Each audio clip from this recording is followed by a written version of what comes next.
Assalamualaikum warahmatullahi wabarakatuh. Perkenalkan, nama saya Nabila Aulia Suhada dari kelas Hukum Tata Negara B, NIM 12 1204 2245.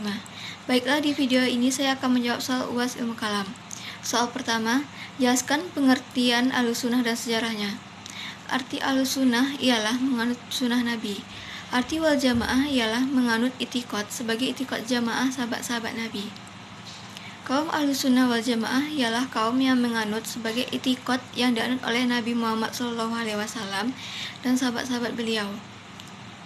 Nabi dan sahabat telah termaktub dalam Al-Quran dan dalam sunnah Rasul secara terpencar-pencar, belum tersusun secara rapi dan teratur, tetapi kemudian dikumpulkan dan dirumuskan dengan api oleh seorang ulama Usuluddin yang besar, yaitu Syekh Abu Hasan Ali Asy'ari yang lahir di Basrah tahun 260 Hijriah dan wafat di Basrah juga tahun 324 Hijriah dalam usia 54 tahun. Karena itu ada orang yang memberi nama kepada kaum Ahlussunnah wal Jamaah dengan kaum Asy'ariyah, Jama' dan Asy'ari, dikaitkan kepada Imam Abu Hasan Al-Asy'ari tersebut. Dalam kitab-kitab Usuluddin biasanya juga dijumpai perkataan Sunni atau kependekan Ahlussunnah wal Jamaah. Orang-orangnya dinamai Sunniyun. Kaum Ahlussunnah wal Jamaah muncul pada abad ke-3 Hijriah sebagai reaksi duri dari firqah-firqah yang sesat tadi.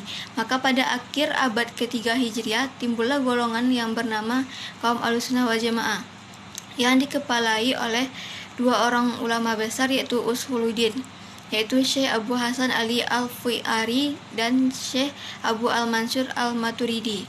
Perkataan Ahlussunnah wal Jamaah kadang-kadang dipendekkan menyebutnya dengan Ahlussunnah saja atau Sunni Safa, dan kadang-kadang disebut Asy'ari atau Asy'ariyah, dikaitkan kepada guru besarnya yang pertama, Abu Hasan Ali Asy'ari. Sejarah ringkas guru besar ini adalah: nama lengkap beliau adalah Abu Hasan Ali bin Ismail bin Bashar Ishaq bin Sa'im bin Ismail bin Abdillah bin Musa bin Bilal bin Abi Burdah bin Abi Musa al-Asy'ari. Abi Musa ini seorang sahabat Nabi yang terkenal dalam sejarah Islam. Abu Hasan lahir di Basrah atau Irak tahun 210 Hijrah, yakni dalam usia 55 tahun. Dan dia juga meninggal di Basrah pada tahun 324 Hijriah dalam usia 64 tahun.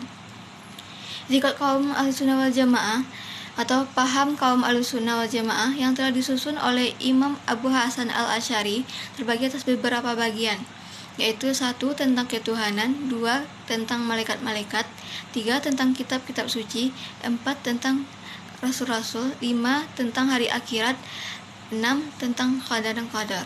Soal kedua, sebutkan 13 sifat Allah lengkap dengan dalilnya. 1. Wujud artinya ada. Quran Surat As-Sajdah ayat 4.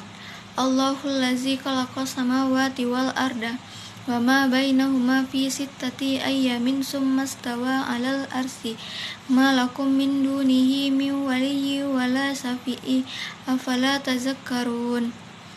2. Qidam artinya dahulu. Quran Surat Al-Hadid ayat 3. Wal awwalu wal akhiru waz zahiru wal batinu wa bikulli syai'in alim. 3. Baqa artinya kekal. Quran Surat Ar-Rahman ayat 26-27. Kullu man 'alaiha fan wa yaqba wajhu rabbika dzul jalali wal ikram. 4. Mukhalafatuhu lil hawadisi artinya berbeda dari semua makhluk. Quran Surat Al-Ikhlas ayat 4. Walam yakul lahu kufuwan ahad. 5. Qiyamuhu binafsihi artinya berdiri sendiri. Quran Surat Al-Isra ayat 111. Wa qul hamdulillahi allazi lam yattakhiz walada wa lam yakul lahu syarikun fi mulki wa lam yakul lahu waliyyun minaz zulli wa kabbirhu takbira. 6. Wadaniyah artinya esa. Al-Ikhlas ayat 1. Qul huwallahu ahad. 7. Kudrat artinya maha kuasa. Quran Surat Al-Baqarah ayat 20. Yakadul barku yaktafu absaruhum kullama ada'a lahum masyaw fi wa iza azlama alaihim qamu walau sya'allahu lazahaba bisam'ihim wa absarihim innallaha ala kulli syai'in qadir. 8. Iradah artinya berkehendak. Surat Yasin ayat 82.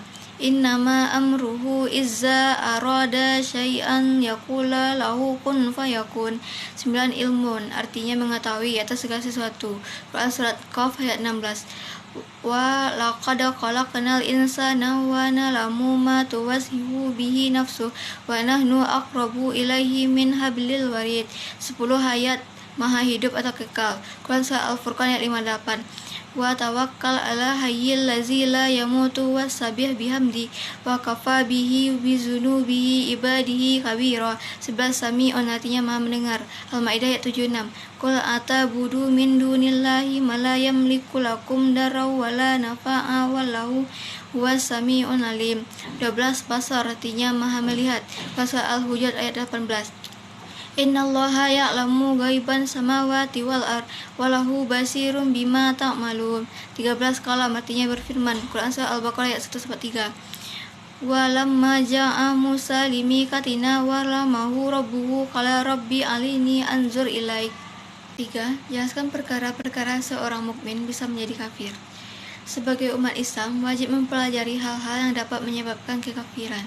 Allah Ta'ala mengingatkan kita tentang balasan atas kekafiran sebagaimana firman-Nya, barang siapa yang kafir, maka dia sendirilah yang menanggung akibat kekafirannya itu. Dan barang siapa yang beramal soleh, maka untuk diri mereka sendirilah mereka menyiapkan tempat yang menyenangkan. Quran Surat Ar-Rum ayat 44. Makna kafir atau jamaknya kufar menurut syariat adalah setiap keyakinan atau akidah atau perkataan atau perbuatan melakukan sesuatu yang dapat membatalkan keimanan. Istilah kafir secara bahasa artinya menutupi, menyembunyikan atau mengingkari sesuatu.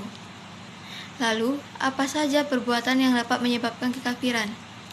Dari Abu Dzar bahwa dia mendengarkan Rasulullah SAW bersabda, tidaklah seseorang yang mengakui orang lain sebagai bapaknya, padahal ia mengetahui bahwa dia bukan bapaknya, maka ia telah kafir.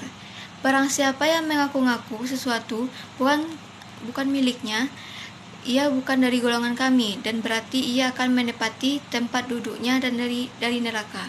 Dan barang siapa memanggil seseorang dengan kekufuran atau berkata, wahai musuh Allah, padahal tidak demikian, kecuali perkataan tersebut akan kembali kepadanya. Hadis riwayat Muslim nomor 93. Perbuatan-perbuatan yang terlarang tersebut yaitu 1. Menisbatkan nasab dirinya kepada orang lain yang bukan ayah kandungnya.